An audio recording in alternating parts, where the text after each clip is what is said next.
আজি ভোটদান সমাপ্ত হোৱাৰ পাছতেই মুখ্যমন্ত্ৰীৰ তীব্ৰ ৰাজনৈতিক প্ৰতিক্ৰিয়াই ৰাজ্যৰ ৰাজনৈতিক পৰিৱেশ পুনৰ উত্তপ্ত কৰি তুলিছে।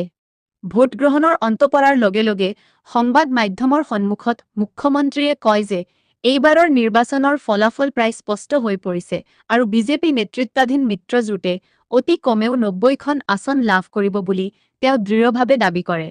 একে সময়তে কংগ্ৰেছক লক্ষ্য কৰি মুখ্যমন্ত্ৰীগৰাকীয়ে কয় যে দলটোৱে মাত্ৰ ১৮ৰ পৰা ২২খন আসনতেই সীমাবদ্ধ থাকিব।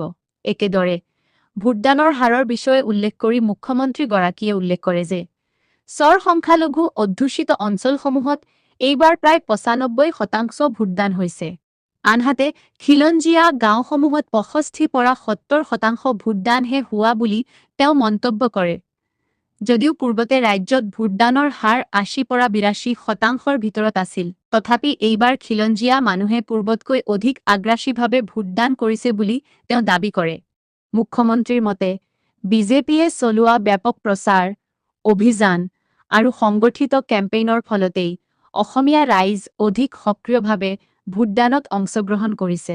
ইয়াৰ লগতে মুখ্যমন্ত্ৰীয়ে কংগ্ৰেছ নেতা গৌৰৱ গগৈ, কৃষক নেতা অখিল গগৈ আৰু ৰাইজৰ দলৰ সভাপতি লুৰিণজ্যোতি গগৈক লক্ষ্য কৰি তীব্ৰ সমালোচনা কৰে।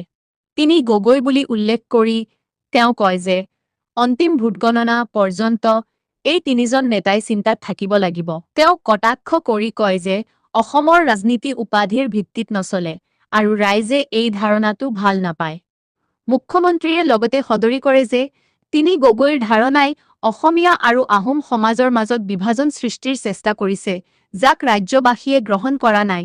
তেওঁলোকৰ ৰাজনৈতিক ধাৰণাক জনতাই প্ৰত্যাখ্যান কৰিছে বুলি দাবী কৰি মুখ্যমন্ত্ৰীয়ে কয় যে এই নিৰ্বাচনত সেই কথাই প্ৰতিফলিত হ'ব। এই সন্দৰ্ভত তেওঁ স্বাধীন প্ৰতিদিন গোষ্ঠীকো লক্ষ্য কৰি সমালোচনা কৰে।